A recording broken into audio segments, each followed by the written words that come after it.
दोस्तों, आज हम एक्सप्लेन करने वाले हैं आश्रम सीजन 2 के सारे एपिसोड्स को। अगर आपको सीजन 1 देखना है तो आप आई बटन पर क्लिक करके देख लीजिए। अब वीडियो को लाइक कर दीजिए। हम चलिए कहानी शुरू करते हैं। तो सीजन 2 की शुरुआत में बबीता को जब होश आता है तो वो अपने रूम में ही थी, पर उसे बहुत ज्यादा थकान महसूस हो रही थी। तभी पम्मी आकर बबीता को संभालती है और फिर अपनी प्रैक्टिस पर चली जाती है। इसके बाद जब प्रैक्टिस में पम्मी एक लड़की रेनू से कम्पीट करती है तो यहाँ दोनों के बीच में लड़ाई शुरू हो जाती है। ये देखकर कोच दोनों को दूर रहने के लिए कहती हैं। इधर बाबा निराला अपने टिक्का सिंह के साथ शो के लिए कॉस्ट्यूम्स डिजाइन करवा रहा था। जिसके बाद हम देखते हैं कि हर जगह टिक्का सिंह के कॉन्सर्ट की बात हो रही थी, जिसमें बाबा निराला भी शामिल होगा। इसलिए सब लोग उस कॉन्सर्ट में जाने के लिए रेडी हो जाते हैं। वहीं बाबा ने नशे वाले लड्डू की भी सप्लाई बढ़ा दी थी ताकि वो यूथ को कॉन्सर्ट में वो लड्डू खिलाकर अपना भक्त बना ले। ऐसे एक दिन बाबा का कॉन्सर्ट भी होता है जो काफी अच्छा जाता है और सब लोग खूब एंजॉय करते हैं। वहीं लड्डू की डिमांड भी काफी ज्यादा बढ़ जाती है क्योंकि हर कोई लड्डू खाकर झूम रहा था। अब अगले दिन हुकुम सिंह बाबा के पास आकर उसकी खूब तारीफ करता है कि आपने तो यूथ को भी अपना दीवाना बना लिया। तभी वहाँ सीएम का पीए भी बाबा से बात करने आता है, जो देखकर हुकुम को अच्छा नहीं लगता। उसे डर था कि बाबा कहीं इलेक्शन में सीएम की साइड न हो जाए और हुकुम को इस बार कैसे भी सीएम बनना था। इसके बाद हम देखते हैं कि उजागर और साधु दोनों नशे में पूरे डूब चुके हैं और आखिरी बार साधु अपनी पत्नी से मिलकर सीधा बाबा के नशा मुक्ति केंद्र में जाने के लिए निकल जाता है। अब अगले दिन बाबा निराला से सीएम आकर मिलता है और कहता है कि आप हुकुम सिंह को छोड़िए और हमारी टीम में आ जाइए। जितना हुकुम सिंह दे रहा है मैं उसका दुगना दूंगा। तब भप्पा इसके लिए तैयार हो जाता है। फिर रात में बबीता कुछ सोचती है और फिर तैयार होकर सीधा बाबा से मिलने पहुंच जाती है क्योंकि उसे समझ आ गया था कि बाबा ने ही उस रात उसके साथ कुछ किया है। तब बाबा का आदमी बबीता को मिलने नहीं देता और बबीता कहते कि बाबा को ये बता देना कि परसों वाली लड़की मिलने आई थी, वो मुझे पहचान लेंगे। फिर जब बाबा को बबीता की खबर मिलती है तो वो तुरंत बबीता को बुला लेते हैं। हालांकि वार्डन को ये बात बहुत अजीब लगती है क्योंकि बाबा एक रात बिताने के बाद दोबारा उस लड़की को कमरे पर नहीं बुलाता था। तो वार्डन बबीता के जाते ही ये बात सीधा साध्वी को बताती है और साध्वी भी टेंशन में आ जाती है कि कहीं बबीता बाबा को अपने जाल में ना फंसा ले।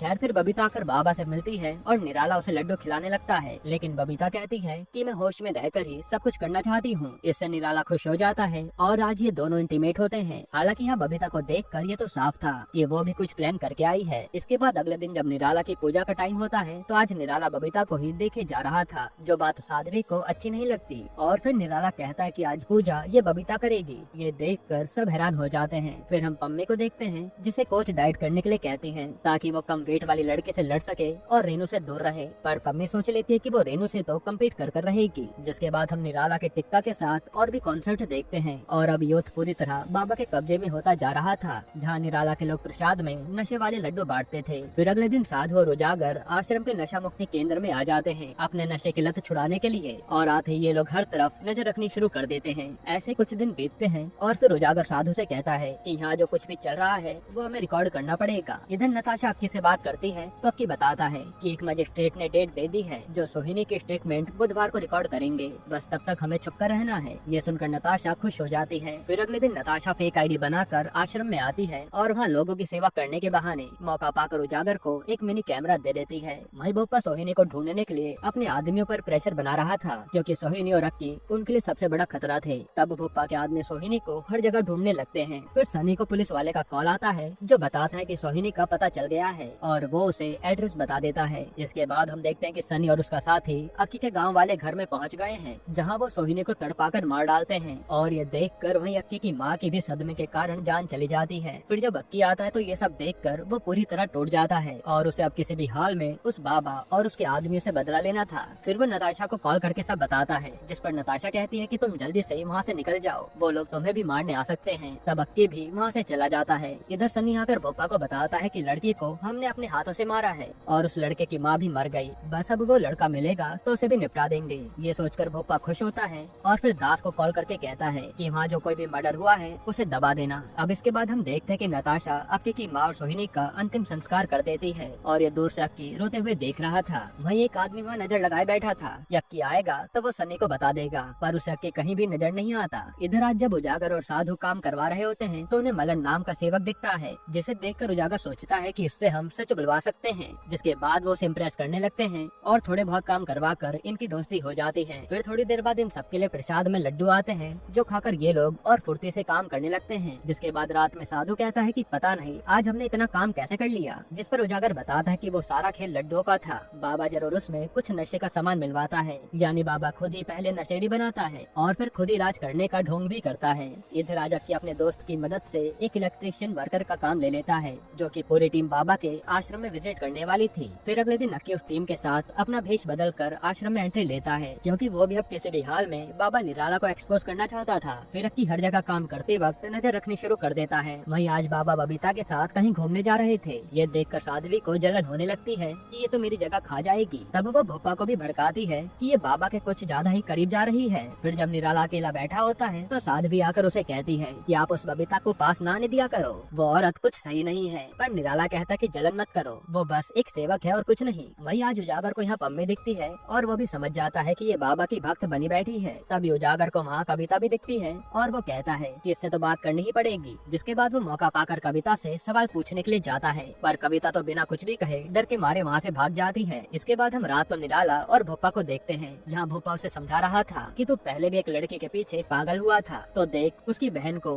अब जाकर वो खत्म हुई है। अब दोबारा ऐसी गलती मत कर और उस बबीता को अपने पास मत आने दे। लेकिन निराला तो उसे ही शांत करा देता है। इसके बाद अगले दिन से निराला दोबारा से टिक्का के साथ कॉन्सर्ट करने लगता है और हर जगह निराला का ही नाम छाया हुआ था। जहाँ कई बार वो सीएम सुंदरलाल के साथ नजर आता तो कई बार हुकुम सिंह के साथ। इससे जनता भी कंफ्यूज हो रही थी कि बाबा आखिर किस पार्टी को सपोर्ट कर रहा है। इसी तरह से बाबा एक बार बबीता को भी स्टेज पर अपनी कहानी बताने को कहता है, ताकि लोगों का बाबा पर विश्वास और भी गहरा हो जाए। तब बबीता भी ऐसा ही करती है और ये सब टीवी पर देखकर शक्ति को बहुत अच्छा लगता है कि बबीता भी बाबा की भगत बन गई। अब अगले दिन जब पम्मी अपना वेट चेक करने आती है तो उसका वेट कम नहीं हुआ था, जिससे कोच समझ जाती है कि ये पम्मी रेणु से ही लड़ना चाहती है। वहीं हम अक्की को देखते हैं, जो हॉस्टल में वायरिंग का काम खराब करके वह सब ठीक करने लगता है ताकि वो यहाँ पर नजर रख सके। तभी उसे सनी दिखता है, जो आकर सीधा एक लड़की को गिफ्ट देकर चला जाता है। असल में सनी इसके पीछे पागल था, पर सनोबर सनी को भाव तक नहीं देती थी और यही बात अक्की भी नोटिस करता है। खैर फिर रात को मलन उजागर और साधु को आज गांजा पिलाने के लिए अपने अड्डे पर लाता है और वहीं उजागर को एक सीक्रेट रूम का रास्ता भी नजर आता है, जहाँ हर समय गार्ड बैठा रहता था। फिर नशा करते करते मलन बताता है कि हमारे बाबा बहुत अच्छे हैं, उन्हीं के कारण ये आश्रम बच पाया है। फिर पूछने पर वो बताता है कि जो पहले बाबा थे उनका एक चेला था ईश्वरनाथ, जिसने आश्रम में कांड करवा दिया था, पर बाबा निराला आए और उन्होंने आश्रम को बचा लिया। तभी से ईश्वरनाथ यहाँ से सब छोड़कर भाग गया। वो अब कहाँ है किसी को नहीं पता, पर उसकी एक बेटी है सनोबर, जो इसी आश्रम में रहती है, पर ईश्वरनाथ को उसकी फिक्र ही नहीं है। खैर फिर अगले दिन पम्मी बाबा का आशीर्वाद लेने आती है कि मेरा कल मैच है, इसलिए आप भी जरूर आइएगा, मैं जीत कर दिखाऊंगी। तब निराला भी मान जाता है। इधर आज नताशा दोबारा आश्रम में आती है तो साधु उसे ईश्वरनाथ के बारे में बताता है और कहता है कि थाने में मेरा एक दोस्त है निहाल, उससे ईश्वरनाथ की जानकारी निकालने को कहना, वो सब देख लेगा। साथ ही नताशा इन लोगों से कहती है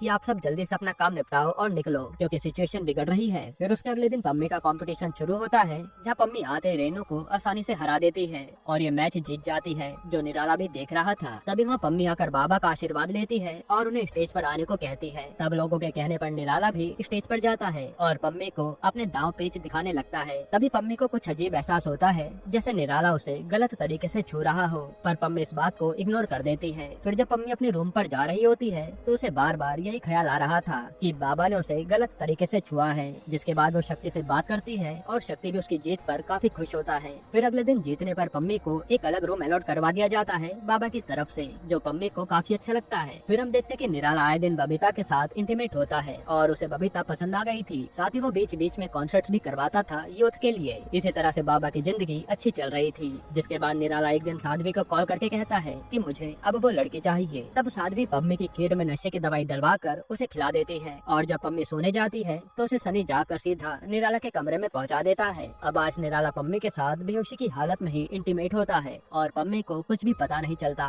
फिर अगले दिन जब पम्मी के अपने कमरे में आंख खुलती है तो उसकी हालत बहुत ज्यादा खराब थी। उसके कपड़ों पर ब्लड था और वो ठीक से चल भी नहीं पा रही थी। तब ये देखकर कविता समझ जाती है कि ये सब बाबा ने ही किया है, पर वो उसे कुछ कहती नहीं। वहीं पम्मी का रो रो कर बुरा हाल हो गया था और उसे भी लग रहा था कि किसी आश्रम के इंसान ने ही उसके साथ दुष्कर्म किया है। अब ऐसे ही एक दो दिन बीत जाते हैं और फिर बबीता को कविता बताती है कि सन्नी आया था पम्मी को ले जाने के लिए और उस बाबा ने ही उसके साथ कांड किया है, जिससे बबीता को गुस्सा तो बहुत आता है, पर वो कुछ कर नहीं सकती थी। इधर राजा के सनोबर से दोस्ती बढ़ाने के लिए उसका रेडियो ठीक कर देता है और उससे थोड़ी बहुत बात भी करता है। यहाँ जब सीएम को पता चलता है कि बाबा हुकुम सिंह के साथ ज्यादा घुल मिल रहा है तो इस पर सीएम दिलावर को पैसे देकर एक प्लान बताता है बाबा को सबक सिखाने का। जिसके बाद हम देखते हैं कि टिक्का और बाबा का कॉन्सर्ट चल रहा था। तभी सीएम के कुछ लोग वहाँ हमला कर देते हैं और फिर सीएम खुद वहाँ मदद भी भिजवा देता है, जो देखकर निराला हैरान सीएम था। तब वहाँ भोपा को सीएम का कॉल आता है कि अगर आपने हमारा साथ नहीं दिया तो इससे भी बुरा होगा, जिससे डरकर बाबा सीएम का साथ देने के लिए मान जाता है। फिर आगे बाबा जितने भी कॉन्सर्ट करता है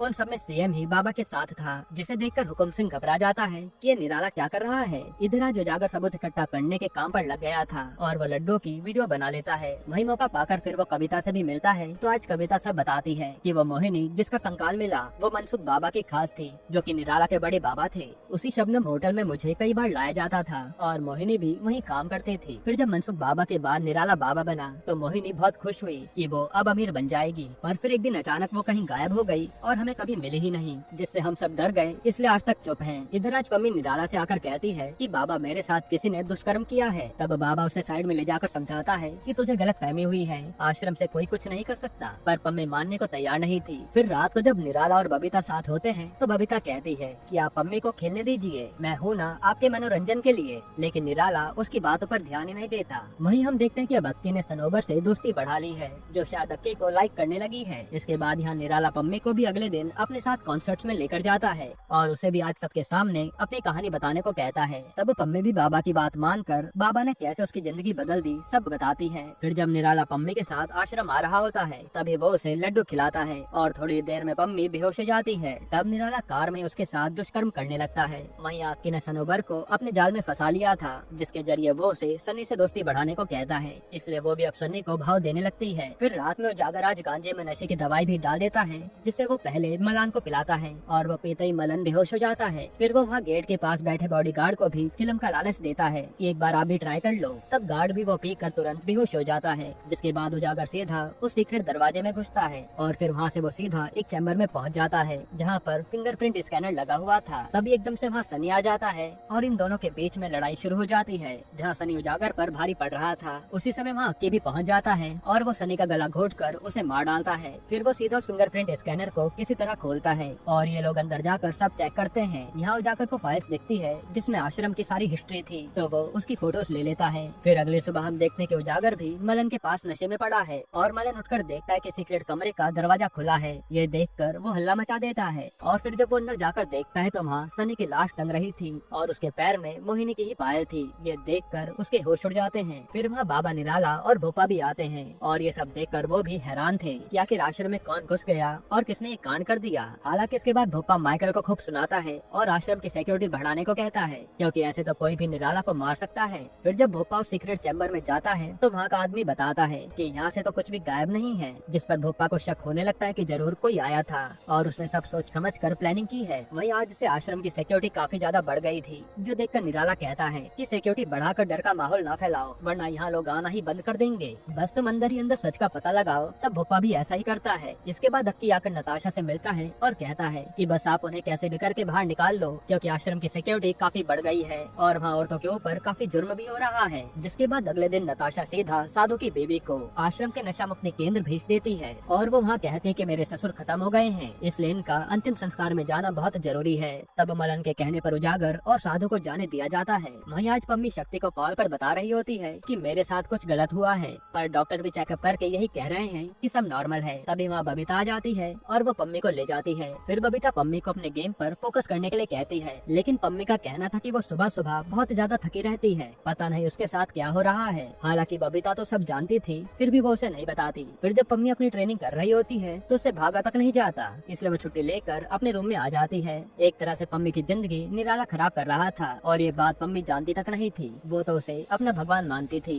खैर फिर रात में बबीता निराला से कह रही होती है कि आप पम्मी के साथ ये सब मत कीजिए, वो बहुत छोटी है और अपना गेम तक नहीं खेल पा रही। पर निराला तो अपनी हवस के आगे अंधा हो चुका था। अब हम साधु और उजागर को एक खंडर सी बिल्डिंग में देखते हैं जिसे इन्होंने अपना अड्डा बना लिया था ताकि आश्रम के खिलाफ सबूत सेट कर सके। उसी आश्रम के डॉक्यूमेंट्स में उन्हें बाबा निराला को आश्रम की गद्दी मिलने वाले पेपर्स में मिलते हैं और उजागर देखता है कि इसमें कईयों के साइन है पर उस ईश्वर नाथ के नहीं है, यानी वो निराला से नफरत करता है और अब हमें इस ईश्वर नाथ को ही ढूंढना होगा। फिर चेक करते वक्त साधु को एक पेपर मिलता है जिसमें प्रूफ था कि आश्रम की सारी जमीन ईश्वर नाथ के नाम पर है। ये जानकर इनके होश उड़ जाते हैं। फिर साधु ईश्वर नाथ के बारे में निहाल से पूछता है तो वो बताता है कि ईश्वर नाथ तो मर चुका है और उसकी लाश भी बहुत पहले मिली थी, ये सब रिकॉर्ड में दर्ज है। तब साधु ईश्वर नाथ की डेथ रिपोर्ट पर लिखा एड्रेस ले लेता है। इसके बाद ये लोग उसी एड्रेस पर जाकर वहाँ के लोगों से ईश्वर नाथ के बारे में पूछने लगते हैं, लेकिन कोई भी उन्हें कुछ नहीं बताता। फिर जब उजागर चला जाता है तो एक आदमी किसी बूढ़े बूढ़े से इंसान को कॉल करके कहता है कि आपको कुछ लोग पूछ रहे थे, यानी यही ईश्वर नाथ है। साथ ही वो आदमी ईश्वर नाथ को उजागर का दिया नंबर भेज देता है कि उन्हें कुछ जरूरी बात करनी थी।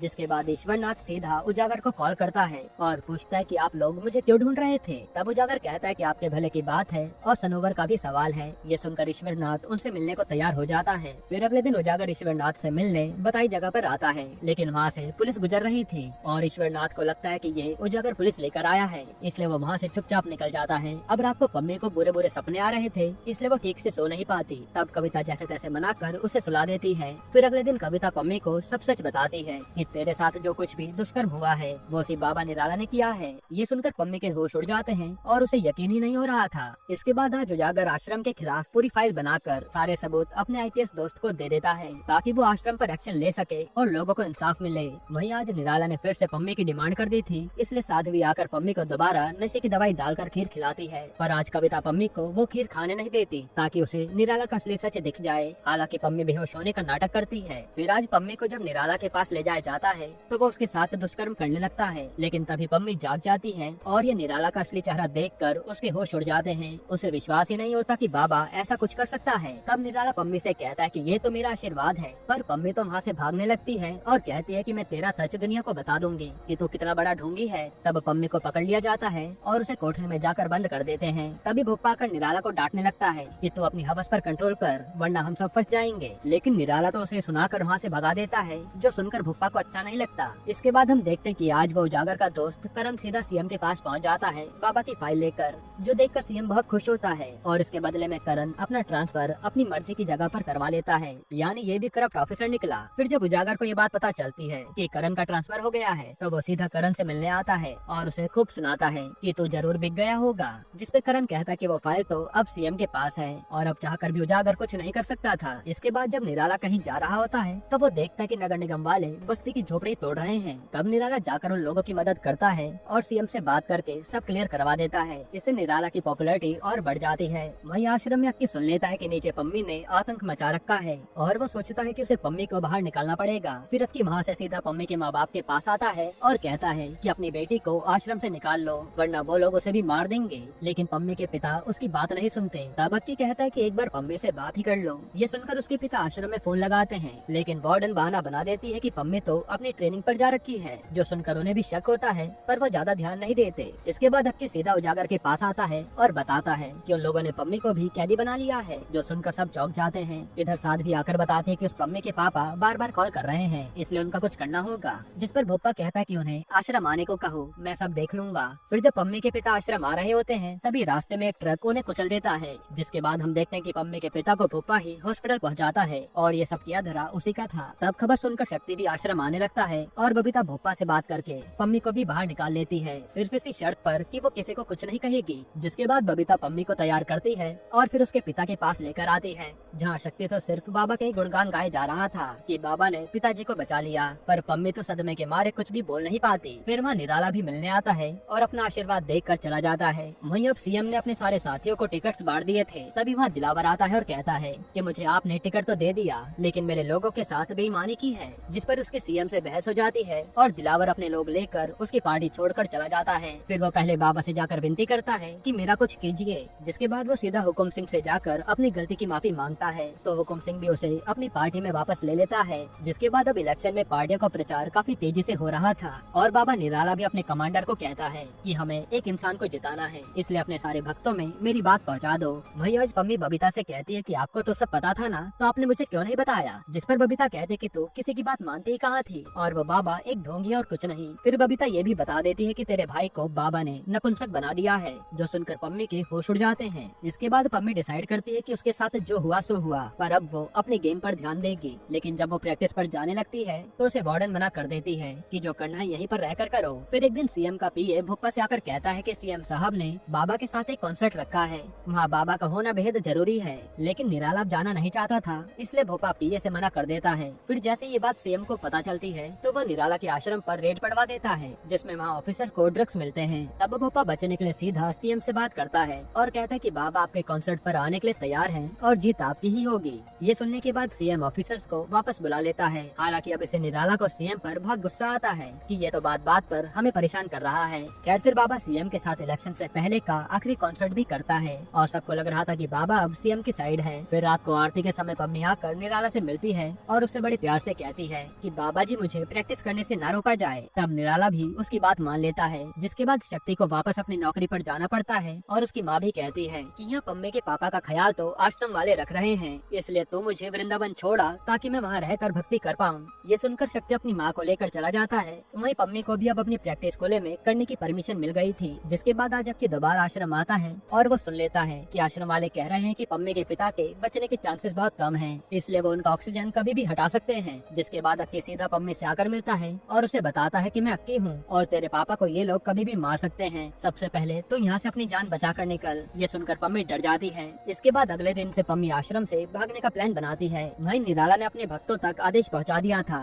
कि इस बार किसे वोट देना है। जिसके बाद अगले दिन इलेक्शन में हर किसी को लग रहा था कि बाबा तो सीएम की ही साइड है, तो वही दोबारा से सीएम बनेगा। वहीं उजागर अपने दोस्त से धोखा खाने के बाद काफी उदास बैठा था कि वो अब आश्रम को एक्सपोज कैसे करेगा। तब नताशा आकर उसे मोटिवेट करती है। जिसके बाद अब इलेक्शन का रिजल्ट आता है और पता चलता है कि हुकुम सिंह को जनता ने जिता दिया है। ये देखकर सीएम भी चौंक जाता है कि बाबा ने हमसे धोखा किया है। फिर हुकुम सिंह आकर निराला से मिलता है और कहता है कि आप जो पद जिसे देना चाहते हैं हमें स्वीकार होगा। यानी अब बाबा के पास पूरे स्टेट की पावर आ गई थी। फिर रात में आज पम्मी तैयार होकर बाबा से मिलने आती है, जिसे उसके आदमी रोक देते हैं कि बाबा बुलाएंगे तभी जाना। फिर जैसे ही बाबा को खबर मिलती है तो वो पम्मी को लाने के लिए भेजता है, लेकिन यहाँ तो जैसे वार्डन पम्मी को लेने जाती है तो वो उसे मार कर वहीं लेटा देती है। फिर पम्मी वहाँ से भागने वाली होती है, लेकिन उसी समय बाबा के दो आदमी ऊपर आ जाते हैं। तब पम्मी उनमें से एक आदमी को तो मार देती है और दूसरे को मार कर बेहोश करके आश्रम से भागने लगती है, जो कि कविता भी देख रही थी। इसके बाद पम्मी सबसे पहले अपने पापा के पास आकर उनका ऑक्सीजन हटा देती है, क्योंकि आश्रम वाले तो उन्हें कभी भी मारने वाले थे। फिर वो छत के रास्ते से आश्रम के बाहर जाने लगती है। उसी समय वो आदमी भी होश में आकर सबको बता देता है कि पम्मी भाग गई है और उसने वार्डन को मार डाला। तब सब लोग उसे ढूंढने लगते हैं। वही पम्मी जैसे तैसे आश्रम के बाहर निकलती है तो उसे वही बाबा का आदमी मारने पहुंच जाता है। तब पम्मी उसे भी किसी तरह जान से मार देती है और फिर वहाँ अक्की पहुंचकर पम्मी को अपने साथ ले जा लेता है। वही भूपा पम्मी के न मिलने पर सीधा शक्ति के पास जाने लगता है ताकि वो शक्ति को टॉर्चर करके पम्मी को बुला लेगा। तभी पम्मी भी शक्ति को कॉल करके कहती है कि तू वहाँ से निकल ले, पापा मर चुके हैं और अब तेरे पीछे भी आश्रम वाले तुझे मारने आते होंगे। तभी शक्ति को कुछ भी समझ नहीं आता कि पम्मी क्या कर रही है और तभी वहाँ भूपा आ जाता है और वो शक्ति को मारने लगता है, जो फोन पर सुनकर पम्मी को भी बहुत गुस्सा आता है और उसे समझ नहीं आ रहा था कि वो करे क्या। तभी भूपा शक्ति के ऊपर गन तान कर कहता है कि पम्मी तू वापस आ जा, वरना मैं तेरे भाई को मार डालूंगा। लेकिन अब शक्ति भी सब जान गया था, तो वो पम्मी से कहता है कि तू मत आना और वो भूपा की गन से खुद को मार लेता है। तब अपने भाई की मौत पर पम्मी खूब रोती है और अब उसका एक ही मकसद था, बाबा निराला और भूपा से बदला लेने का। इसके बाद हम हुकुम सिंह को सीएम की शपथ लेते हुए देखते हैं, जहाँ बाबा भी मौजूद था। यहीं पर सीजन 2 खत्म होता है। दोस्तों अगर आपको इसका सीजन 3 चाहिए तो कमेंट में पार्ट 3 लिख देना, हम 2 दिन में उसे अपलोड कर देंगे। बाकी अगर आपको हाल ही में आई एक कमाल की मूवी देखनी है तो आप ये वीडियो देख लीजिए।